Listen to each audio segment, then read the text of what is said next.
Iran ইসরায়েলের যুদ্ধের প্রভাবে উত্তাল মধ্যপ্রাচ্য, যার আঁচ লেগেছে হাজার মাইল দূরের চট্টগ্রামেও। হরমুজ প্রণালীতে তেল সরবরাহ বিঘ্নিত হওয়ায় স্থবির হয়ে পড়েছে বন্দরনগরীর রাজপথ, যা ভূ রাজনীতির সীমানা ছাড়িয়ে এখন সাধারণ মানুষের যাপিত জীবনে এক বিষণ্ণ হাহাকার। গতকাল থেকে শুরু হওয়া তেলের তৃষ্ণা আজ দুপুরে এসে ঠেকেছে এক অচেনা শূন্যতায়। দুপুর ১২টা বাজতেই নগরের পাম্পগুলো থেকে ফিরে যাচ্ছে সাধারণ মানুষ।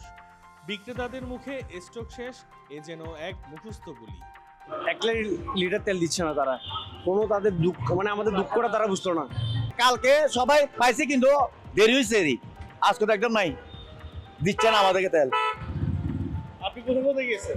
আমি এনাথ বাজার গেলাম, আগ্রাবাদ এইটাতে গেলাম, তারপর এইটা তো আসলাম, এই তিনটা তো নাই তেল।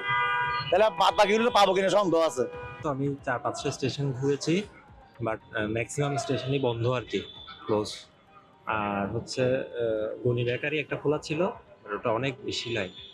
আমরা এখানে আসছি, এখানে এখনো বুঝতেছি না কি ওরা কি তেল দিবে কি দিবে না, কিছু বলছে না আর কি।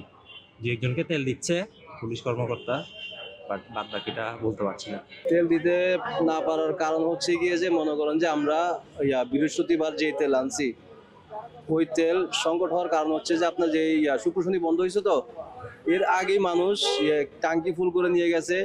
আবার টাঙ্কি ফুল করে দেখতেছে সবাই, যেহেতু টাঙ্কি ফুল করতেছে এবারিছে, তো এই ক্ষেত্রে কি করলাম যে 2000 টাকা আর 500 টাকা বাইক দেখতেছি যে হচ্ছে না, ওই 2000 টাকা নিয়ে আবার ঘুরে আসি, আবার 2000 টাকা নিচ্ছে, আর 500 টাকা বাইকে নিয়ে আবার ঘুরে আসি, সেম কাজ করতেছে। এরকম করতে করতে করতে করতে তো মানে ওরা সব তেল এইভাবে নিয়ে যাচ্ছে। তো আমরা কি করলাম, এক পর্যায়ে মানে তেল বন্ধ করে দিছি। তো বন্ধ করে দেওয়ার কারণে দেখতেছি যে এখন আমাদের তেল টাঙ্গির আগেও বা কি করবো, যেহেতু আবার রবিবার পাম্প খোলা। তো আমরা এটা আবার কি করলাম, এই যে আজকে 11টা পর্যন্ত দিয়ে একদম ফুল খালি আনার পর তেল নেই টাঙ্কিতে, জাস্ট কালকে তেল আনবো, আনলে সবাই পাবে তেল। রমজানের পবিত্রতা যখন হৃদয়ে প্রশান্তি আনার কথা, তখন আগুনের হালকা হয়ে আসা এই সংকট মানুষকে দিচ্ছে দ্বিগুণ যন্ত্রণা। ঘন্টার পর ঘন্টা দাঁড়িয়ে থেকেও যখন শূন্য হাতে ফিরতে হয়, তখন সেই রোজাদার মানুষের চোখের জল রাজপথে ধুলোয় মিশে যায় নিঃশব্দে। এটাই আমার গাড়ি দেওয়া আপনার তেল নাই, তেল দিচ্ছে না। প্রথমে খাম সাহেব গেছিলাম কালকে সেরির টাইমে, পরে বলা যে বন্ধ, সেরির পরে আবার গেছিলাম, দিচ্ছে না। তো আমার গাড়ি আমার অফিসে রাখছিলাম, সকালবেলা বাসা থেকে আসি, এখন যাওয়ার টাইমে দেখে গেছি তেল দিচ্ছে, এখন আবার হাঁটে হাঁটে নিয়ে আসছে, তেল দিবে না। আপনি কোথা থেকে এসেছেন? আর আমার বাসা হচ্ছে যে আগ্রাবাদ দাইপাড়া, আমার অফিস হচ্ছে দামপাড়াতে। আচ্ছা, এখন কি করবেন? এখন দেখতেছি খান সাহেবে যাবো, না যাইলে ওইদিকে গাড়িটা রাখে দিতে হবে আর কি, কারণ আমি আর রোজা রাখে পারতেছি না।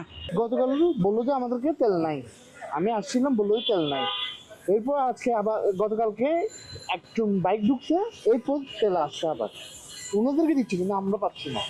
250 টাকার তেল দিচ্ছে, কিন্তু এই তেলের জন্য আপনার লম্বা সিরিয়াল, প্রায় 1 থেকে 1.5 ঘন্টা সময় লাগে। আমি অলঙ্কার এগে খান, এরপর আপনার সিডিকেট এখানে ফোনে গেলাম, পাই নাই।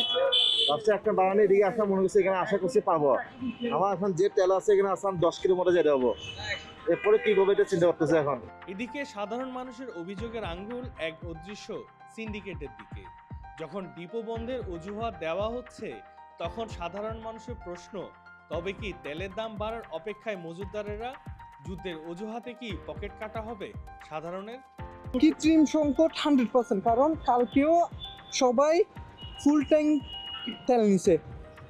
যখন দেখা যাচ্ছে যে তেলের কিছু আমরা সংকট তৈরি হলে দেখা যাবে যে আপনার তেলের দাম বৃদ্ধি পেয়ে যাবে, বা ওনারা খোলা বাজারে তেল বিক্রি করবে 120 টাকার অকটেন, ওনারা 150 টাকা বিক্রি করবে। এটার জন্য তো করতেছে। পর্যাপ্ত পরিমাণ আছে, যতটুকু দেওয়ার চলার মতো আছে, কিন্তু এখানে আসার পর দেখতেছি তেলই নেই। আর আমরা হুজুগে বাঙালি যখন একটু শুনছি ঝামেলা হচ্ছে, আমরা আগে আসি এখানে ঝামেলা, কারণ ওরা কি সিন্ডিকেট করতেছে না কি করতেছে? আমাদের দেশে আরো যুদ্ধ লাগিয়ে গেছে তেলের জন্য, ওরা রিজার্ভ গুলি এখন সিন্ডিকেট করতেছে। আসলে মনে হয় এটা মানে কি ওরা তেলের দামটা বাড়াইবার জন্য এইরকম করতেছে। মনে হচ্ছে যে তেল তারা স্টক করতেছে, কারণ এখানে যে তেলের ঘাটতি, সরকার থেকে তো বলে না যে তেলের ঘাটতি আছে কেমন, কিন্তু আমরা অনেকগুলো পাম্প দিচ্ছে, যেমন সিটির বাইরে পাম্পগুলো যদি তেল দিতে পারে। আমার এক ফ্রেন্ড আজকে মিরেশ্বরাই থেকে আসছে, যতগুলো পাম্প আছে সবগুলো পাম্প থেকে তারা তেল দিচ্ছে, কিন্তু সিটির ভিতরে দেখা যায় যে একটা তেলের পাম্পও তারা তেল দিচ্ছে না। বিশ্ব রাজনীতির মার পেছে জ্বালানি সংকটের দায় এখন সাধারণ মানুষের কাছে। একদিকে রমজানে ক্লান্তি, অন্যদিকে রাজপথে তেলের জন্য হাহাকার। চট্টগ্রামের এই পরিস্থিতি দ্রুত স্বাভাবিক না হলে জনভোগান্তি পৌঁছাবে চরম সীমানায়। হ্যাঁ বলেন না। Debashish Chakraborty, C voice 24।